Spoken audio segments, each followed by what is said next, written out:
राष्ट्रीय सुरक्षा सलाहकार अजीत डोभाल ने भारतीय इतिहास को लेकर एक बड़ा बयान दिया है। उन्होंने कहा कि देश के इतिहास को लेकर कोई सवाल नहीं उठा सकता है, यहाँ तक कि भारत के आलोचक भी नहीं। एनएसए अजीत डोभाल ने ये बयान मंगलवार को दिल्ली में प्राचीन भारत का इतिहास पुस्तक के विमोचन कार्यक्रम के दौरान दिया। दरअसल राष्ट्रीय सुरक्षा सलाहकार अजीत डोभाल नई दिल्ली में विवेकानंद इंटरनेशनल फाउंडेशन द्वारा प्राचीन भारत का इतिहास खंड 11 श्रृंखला के विमोचन पर एक कार्यक्रम को संबोधित कर रहे थे। इस दौरान उन्होंने इस बात पर जोर दिया कि भारतीय इतिहास के बारे में कुछ ऐसे सवाल थे जिन पर हमारे आलोचकों समेत किसी ने भी सवाल नहीं उठाया। उन्होंने अपने संबोधन में कहा कि एक तो इसकी प्राचीनता है कि ये सबसे पुरानी सभ्यताओं में से एक है और शायद मानव जीवन विकसित हो चुका था और समाज ने खुद को बहुत उच्च तक परिपूर्ण कर लिया था। अब ये किसने किया?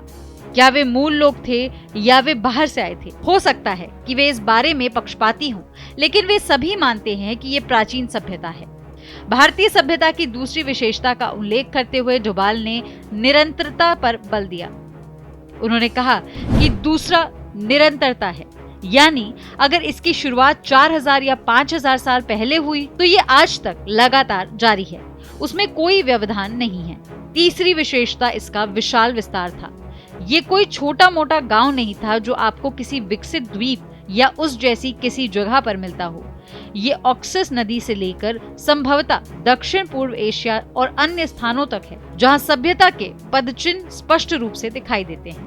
डोभाल ने आगे कहा कि राष्ट्रीयता के सदस्य वे लोग हैं जो इतिहास की सामान्य समझ, अतीत में हमारे पूर्वजों की उपलब्धियों की सामान्य समझ और अपने भविष्य के लिए एक समान दृष्टि साझा करते हैं। इस विचार में विश्वास करने वाले सभी लोग हमारे राष्ट्र की एकता में योगदान देते हैं। डोभाल ने इसके अलावा इस बात पर जोर दिया कि अलेक्जेंडर की भारत यात्रा भारतीय इतिहास में एक घटना नहीं थी, बल्कि पश्चिमी इतिहास के लिए एक महत्वपूर्ण घटना थी। डोभाल ने कहा कि अब विरोधाभास ये है कि जब आप इतने विशाल क्षेत्र में 6000 या 8000 वर्षों के निरंतर इतिहास के विस्तार के बारे में सोचते हैं, तो जो कथा सामने आती है वो ये है कि संभवतः पश्चिमी जिलों में से किसी एक में भारतीय इतिहास के बारे में पहला अध्याय है।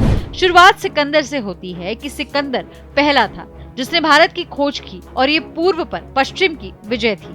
उसने भारत पर विजय प्राप्त की। डोभाल ने कहा कि सिकंदर केवल झेलम तक ही भारत की सीमा तक आया और फिर आगे नहीं बढ़ पाया। उन्होंने कहा कि लेकिन तथ्य ये है कि जब भारत का इतिहास या पश्चिम का इतिहास बताया जाता है तो आपको पश्चिमी उद्योग का पूरा इतिहास अलेक्जेंडर के इतिहास के बारे में मिलता है।